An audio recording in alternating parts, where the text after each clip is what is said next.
আমরা শিখেছিলাম গত রিটে যে কর্তৃকারক মানে হচ্ছে কে দিয়ে প্রশ্ন করলে কর্তৃকারক হয়, ওতে যে মুখ্য থাকে। এখানে একটা এক্সাম্পল দেওয়া আছে যে রাহুল খেলা করে। রাহুল খেলা করে, এখানে আমি প্রশ্ন করি কে খেলা করে, তার আনসার কি আসবে? করে আসবে, খেলা আসবে না রাহুল আসবে? অবভিয়াসলি রাহুল আসবে। কে খেলা করে? রাহুল খেলা করে। এখানে কর্তৃকারক কে? রাহুল। হয়ে গেল। নেক্সট, মা খাবার রান্না করে।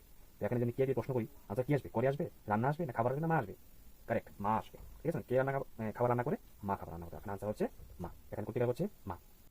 তো এখানে আছে এখন কর্মকারক। কর্মকারক বলতে আমরা কি শিখেছিলাম? যাকে কাকে বা কি দিয়ে প্রশ্নের উত্তর পাওয়া যায়। কাকে, কাকে বা কি, এই দুইটা দিয়ে প্রশ্নের উত্তর পাওয়া যায়, সেটা হচ্ছে কর্মকারক। এখানে অভিজিৎ ক্রিকেট খেলে। এখানে যদি প্রশ্ন করি কি দিয়ে প্রশ্ন করি, তাহলে কি আনসার আসবে? অভিজিৎ আনসার আসবে না ক্রিকেট না খেলা? খেলে, কোনটা আসবে? অভিজিৎ কি খেলে? অভিজিৎ ক্রিকেট খেলছে। এখানে কর্মকারক কে? ক্রিকেট। ঠিক আছে, ক্রিকেট। নেক্সট হচ্ছে আমি একটি গল্প পড়ছি। এখানে কি দিয়ে প্রশ্নের উত্তর কি আসবে? আমি আসবে না একটি না গল্প না পড়ছি, কোনটা আসবে? গল্প। আমি একটি গল্প পড়ছি। আমি কি পড়ছি? আমি একটি গল্প পড়ছি। গল্প হচ্ছে এখানে কর্মকারক। এটা ক্লিয়ার। এখন হচ্ছে করণকারক। করণকারক মানে আমরা বলেছিলাম যে যা দ্বারা, উঁচুর দ্বারা বা দিয়ে, ঠিক আছে, প্রশ্নগুলোর উত্তর আসলে করণকারক। ঠিক আছে, এখন তন্ময় কলম দিয়ে লিখছে। প্রশ্ন করি আমরা, তন্ময় কিসের দ্বারা লিখছে? তো কোনটা আনসার আসবে? তন্ময় আসবে, কলম আসবে না দিয়ে আসবে লিখছে আসবে? কোনটা আসবে আনসার? আনসার আসবে কলম। তন্ময় কলম দিয়ে লিখছে। তন্ময় কলম দিয়ে লিখছে। এখানে কলম হচ্ছে করণকারক। ভালোবাসা দ্বারা ঘৃণাকে জয় করা যায়। ঠিক আছে, তো এখন যদি আমি প্রশ্ন করি যে কিসের দ্বারা ঘৃণাকে জয় করা যায়? ভালোবাসা দ্বারা। তো ভালোবাসা হচ্ছে এখানে করণকারক। বুঝা গেল? আমরা নিমিত্ত কারক সম্পর্কে পড়েছিলাম যে নিমিত্ত কারক মানে যাকে যাকে কি দিয়ে প্রশ্ন করতে পাওয়া যাবে?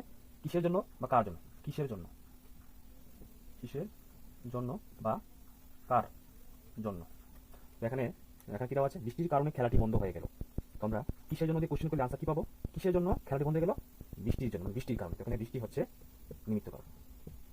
ওকে, তারপর হচ্ছে পরীক্ষার হেতু সে ব্যস্ত। এখানে কিসের হেতু বা কিসের জন্য সে ব্যস্ত? পরীক্ষার জন্য সে ব্যস্ত। এটা হচ্ছে নিমিত্ত কারক। তো এখন অপাদান। অপাদান শব্দ আমরা শিখেছিলাম যে কোথা থেকে, কোথা থেকে দিয়ে কোশ্চেন করলে উত্তর পাওয়া গেলে সেটা হচ্ছে অপাদান কারক। এখানে কোথা দিয়ে প্রশ্ন করলে কি আসবে? ব্যাগ থেকে বই বের করো। তো এখানে কোথা থেকে প্রশ্ন করলে কি আনসার আসবে? ব্যাগ থেকে। তো ব্যাগ হচ্ছে এখানে অপাদান। লোক নিজের খাবার থেকে দরিদ্র লোকটিকে খেতে দিল। যদি প্রশ্ন করি যে কোথা থেকে দরিদ্র লোকটিকে খেতে দিল? নিজের থেকে। কোথা থেকে? নিজের থেকে।